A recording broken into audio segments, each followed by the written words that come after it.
Monica, how are you? Good. You're getting close to your due date, and so am I. Hi, everybody. Good to see you out here. It's a busy day here, as you all know. The president will be meeting with defense contractors here at the White House in a few minutes with Secretary Hezbollah. This is a pre-scheduled meeting, and the purpose of it is to talk about the president's aggressive and fierce support for rapidly increasing the ability of U.S. manufacturers to produce American-made weapons, which we know are the best in the world. The president signed an executive order on this earlier this year. This is a long-held policy objective of this administration, and so he'll be speaking directly with these defense contractors. But of course, as the president has maintained, we have more than enough ammunitions, weapons, stockpiles to achieve the objectives of Operation Epic Fury and beyond. After that, you'll be hearing from the president directly at 4 p.m. in the East Room at the College Sports Roundtable. We have coaches and we have scholars and we have athletes from around the country who will be joining. I know some lawmakers will be up there as well. President, again, a long-sought goal is to fix college sports, and so he'll be holding a roundtable to hear from all of these great people in this afternoon, and you'll see him up there as well. Why don't we take a few questions? Sure. Thank you very much. The president said that we're not going through all of this so that we can end up with another Khamenei, and he also said that we can keep this up forever. Does that mean that this current mentality in Iran remains in place? You're going to have to keep doing the fight. I won't get ahead of the president on broadcasting any timelines. What I will tell you is what President Trump has already laid out, which is that the achievable objectives of Operation Epic Fury we expect to last about 4 to 6 weeks, and we are well on our way to achieving those objectives. Annihilating Iran's navy, we know that we've sunk more than 30 Iranian vessels and ships. Their navy has now been deemed combat ineffective. Taking out the ballistic missile threat that Iran posed to the United States and our troops and bases in the region, we have done a tremendous job. The United States military has done a tremendous job at achieving that objective thus far. Just 6 days in, the retaliatory ballistic missile strikes from Iran are now down 90%. Of course, ensuring Iran can never obtain a nuclear weapon as well, and significantly weakening their proxies in the region, which we know are responsible for the deaths of Americans. And we've seen Hezbollah and the Houthis hardly putting up a fight over the course of the last 6 days. Ultimately, the president has made it very clear he wants to take out the threat of Iran to the United States, and Operation Epic Fury is well on its way to doing that. As for the future of Iran, as the president has pointed to, of course it's in the best interest of the United States of America for Iran to no longer be led by a radical terrorist regime that chants death to America and is lying to the United States and the world about their secret ambitions to possess a nuclear bomb. President Trump does not want to see that. He wants to take an interest in pursuing who the next leader of the Iranian country is going to be, and that has yet to be seen, and the president is discussing it and deliberating it. Kristen. You just said on Fox that it doesn't really matter if Russia is giving Iran information about military assets. Why doesn't it matter if U.S. military is put in danger by Russia, and that was the president believes as well? What I meant, Kristen, and thank you for giving me a chance to make it very clear, is that it clearly is not making a difference with respect to the military operations in Iran, because we are completely decimating them. As I said earlier, we've taken out nearly 30 of their ships. Their navy has been deemed combat ineffective. 90% reduction in ballistic missile retaliatory strikes against the United States and our Gulf Arab and partners in the region. So, of course, we are achieving the military objectives of this operation, and that is going to continue because the United States military is the best and most lethal fighting force in the world. Sure, go ahead, Benny. Can you confirm if U.S. has taken full control over the airspace in Iran, like it's been reported these past couple days?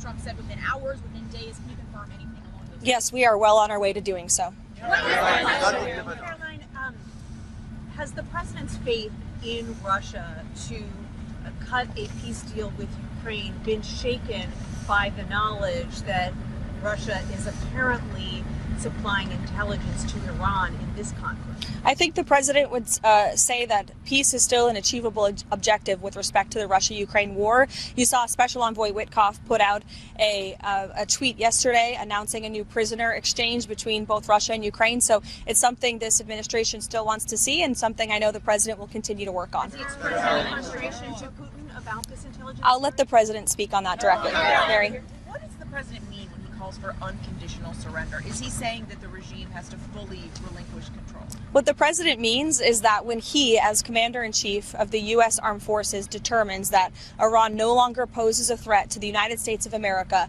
and the goals of Operation Epic Fury has been fully realized, then Iran will essentially be in a place of unconditional surrender. Whether they say it themselves or not, frankly, they don't have a lot of people to say that for them, because the United States and the state of Israel have completely wiped out more than 50 leaders of the former terrorist regime, including the supreme leader himself. Monica. Thank you, Caroline. The president had a July 4th deadline for the One Big Beautiful Bill. Does he see a deadline for the Save America Act, as I know that's a priority of his to get passed? As soon as possible, I know the president would say. This is a huge priority for the president. It remains one. I know he has added on some priorities to the Save America Act in recent days, namely no transgender transition surgeries for minors.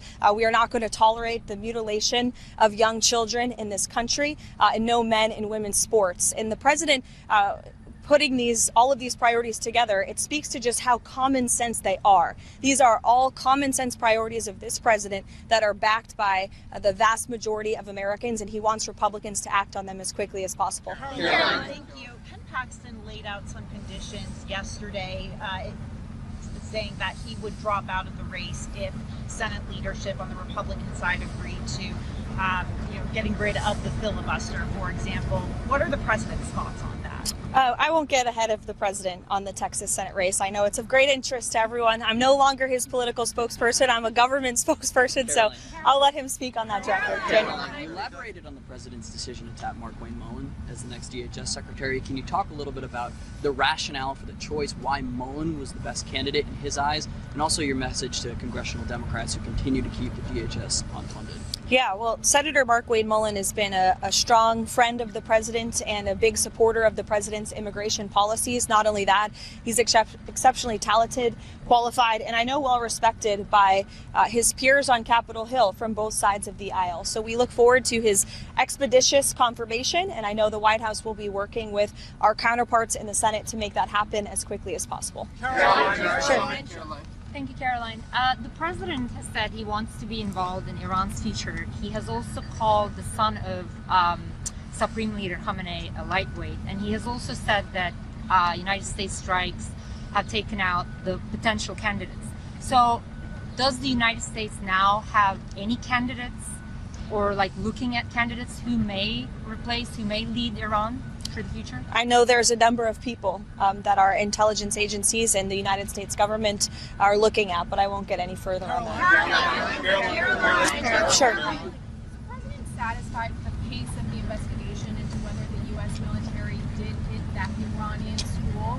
Is the White House concerned that this was the United States? Again, as I said at the briefing 2 days ago, I don't have any updates with respect to the investigation. I would expect those to come from the Pentagon. Sure, Haley. That the U.S. was operating in the region of the school.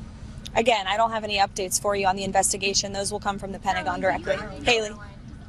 Russia should face repercussion for providing intelligence to Iran as part of the U.S. military? Again, I'll let the president speak on that directly. Do you have any comment, Sure. Caroline, do you have any comment on the MAGA influencer divide on the Iran war?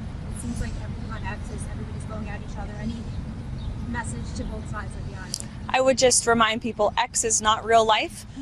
This president lives in the real world. And with respect to MAGA, President Trump is the leader of MAGA. He's the creator of the MAGA movement. And there is nothing more America first than taking out terrorists who have maimed and killed our own servicemen and women, who chant death to America and who pose a threat to the homeland. And so President Trump is a leader of the peace through strength foreign policy doctrine.